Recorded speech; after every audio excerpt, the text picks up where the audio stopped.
Marwari media आप देख रहे हैं। आज है 5 फरवरी 2023 रविवार का दिन और हिंदू तिथि के अनुसार माघ माह के शुक्ल पक्ष की पूर्णिमा तिथि है। अब एक नजर डालेंगे देश और प्रदेश की बड़ी खबरों पर। शुरुआत बड़ी खबर के साथ करेंगे। राजस्थान में अगले विधानसभा चुनाव में करीब 17 लाख दिव्यांग और 80 वर्ष से अधिक उम्र के बुजुर्ग लोगों के लिए अच्छी खबर है, क्योंकि यह लोग अब घर बैठे ही मतदान कर सकेंगे। प्रदेश का निर्वाचन विभाग इसकी तैयारी कर रहा है। विभाग ने हाल ही में संपन्न हुए सरदार शहर, धारियावाद और राजसमंद, सुजानगढ़ और वल्लभनगर विधानसभा सीटों पर हुए उपचुनाव में एक प्रयोग करके देखा था और कहीं न कहीं यह प्रयोग सफल भी रहा। ऐसे में अब विभाग दिसंबर 2023 में होने वाले चुनाव में से प्रदेश की सभी 200 सीटों पर यह व्यवस्था लागू करेगा। प्रदेश के निर्वाचन विभाग ने इसकी जानकारी केंद्रीय निर्वाचन आयोग को भी भेज दी है। अधिकारियों के मुताबिक जो वृद्धावस्था की शारीरिक कमजोरी, गंभीर बीमारी के चलते मतदान केंद्र तक आ जा नहीं सकते,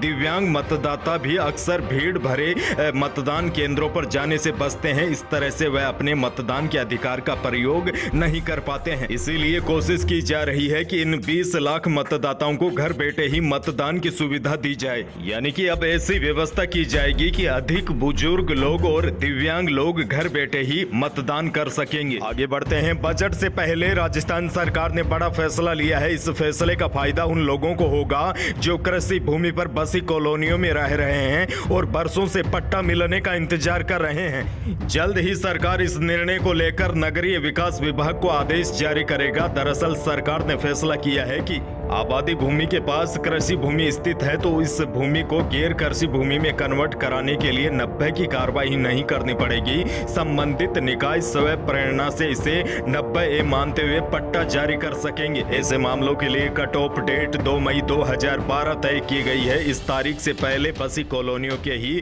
निर्णय अनुसार पट्टा दिया जा सकेगा। अगली बड़ी खबर, अभी हाल ही में केंद्र सरकार ने बजट जारी किया था, जिसको सीएम गहलोत ने किसान विरोधी बजट बताया था। लेकिन अब बारी सीएम गहलोत की है। राजस्थान के मुख्यमंत्री 10 फरवरी को बजट पेश करेंगे। सीएम गहलोत ने संकेत दिए हैं कि उनका फोकस सामाजिक सुरक्षा से जुड़ी योजनाओं पर रहेगा। ऐसे में माना जा रहा है कि गहलोत सरकार आंध्र प्रदेश की तर्ज पर बुजुर्गों को बजट में मासिक पेंशन देने का बड़ा ऐलान कर सकते हैं। आपको बता दूं, आंध्र प्रदेश में बुजुर्गों को 2 से लेकर 10,000 रुपए तक मासिक पेंशन दी जाती है। राजस्थान के लोगों के लिए क्या फैसला होता है, यह तो 10 फरवरी को ही पता चलेगा। अगली बड़ी खबर, उत्तर पश्चिमी रेलवे अगले महीने से जयपुर से दिल्ली के बीच वंदे भारत ट्रेन दौड़ाने की तैयारी में जुटा है।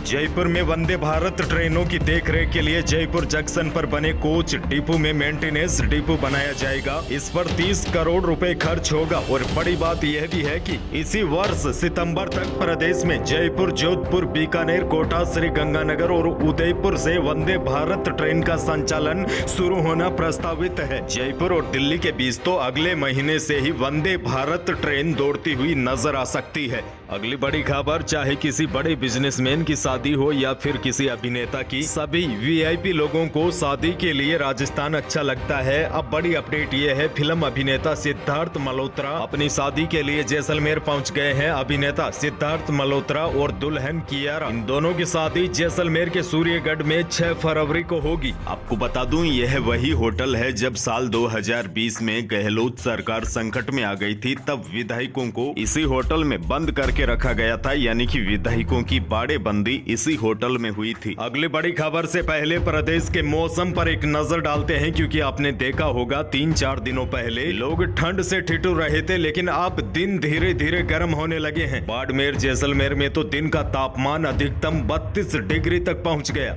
वहीं मौसम विशेषज्ञों के अनुसार अब दिन में सर्दी अपना असर नहीं दिखा पाएगी। 10 फरवरी तक राज्य का मौसम बिल्कुल शुष्क रहेगा। हालांकि एक पश्चिमी विक्षोभ और आ रहा है, लेकिन यह विक्षोभ अभी थोड़ा दूर है, तो इसके बारे में कुछ कहना जल्दबाजी होगी।